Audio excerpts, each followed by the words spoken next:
Hey everybody, Howard here with Driving Song from Jethro Tull, another classic heavy blues-based riff song from Stand Up. Okay, I just did A New Day yesterday, just a few days ago, A New Day yesterday.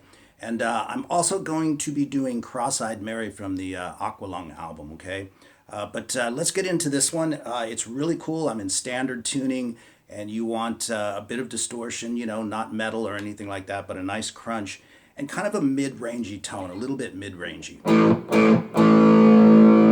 Anyway, so let's get into the riff, okay? It's a very cool riff, and I'll play it at normal speed, and then we'll slow it down, okay?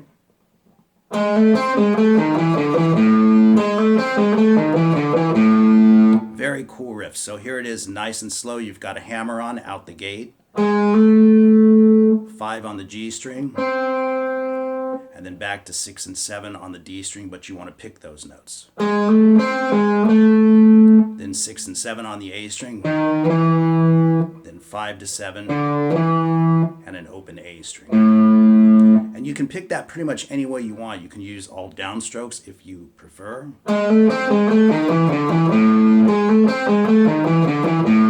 Or you can use alternate picking. And once in a while you hear a bit of muting on that, which makes it sound nice and heavy. So you play that riff twice, and then the vocal comes in, and the vocal and the guitar double each other. So let's break that down, okay? So I'm sliding from pretty much anywhere, right, to the 7th fret on the D string, but if it's more comfortable, you can just slide from 5 to 7, like that. But I like that high swing, so to speak. And then he's got that wild vibrato. So anyway, we're sliding to 7 on the D string, 5 on the G string, 7 on the G string with a wild vibrato, and back to 5, okay? And then you're actually sliding the same way, but on the A string, to 7th fret on the A string. So we slide to 7 on the A string, and again, if it's more comfortable, just slide from 5 to 7. But anyway, once we get there, when we slide to 7, we skip a string and go to 5 on the G string again. Then 7 on the G string, bend it, release it, and pull off back to the 5th fret. And then twice on the D string at the 7th fret. So we have, and then we go right back to the main riff. All right, so let's put that all together.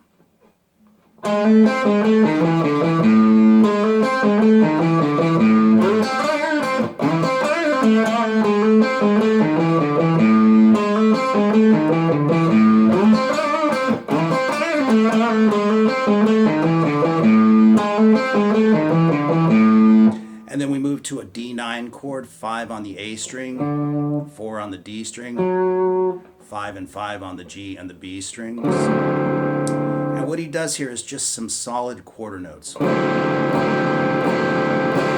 But the end of that 4th one, you staccato it, so let the pressure off so it's very staccato. And then take it down a half step and slide it. Okay, and once you've slid it back to position, continue picking.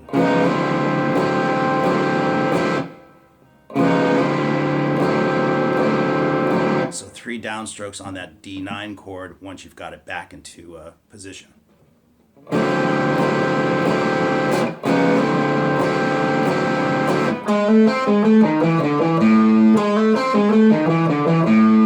Okay, those are the main parts of the song, and then you've got the solo sections, okay? I'm not covering Martin Barre's solo. It's just kind of a jammy thing like I mentioned in the previous one, but sometimes he does really signature stuff like in Aqualung and a few other tunes, and you want to cover that. But for this, it's just very jammy, okay? But they've got these cool riffs underneath. And it's back, okay? So anyway, the first riff, nice and slow with the tab on the screen. And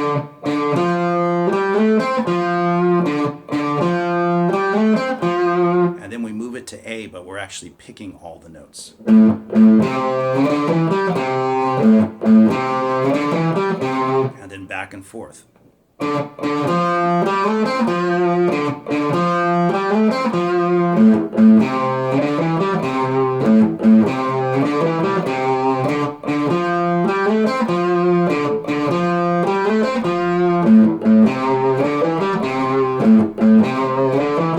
And then it's right back to the main riff.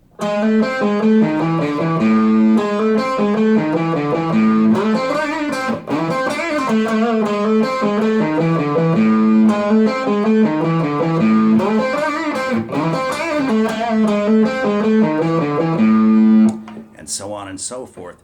Really cool, just kind of, thick blues riffing, okay, from Jethro Tull early on. Anyway, I hope you enjoyed it. There's going to be some more Tull coming up, as I mentioned, Cross-Eyed Mary, and I've gotten several requests since I posted a new day yesterday. So all the best to everyone, and I'll see you guys very soon.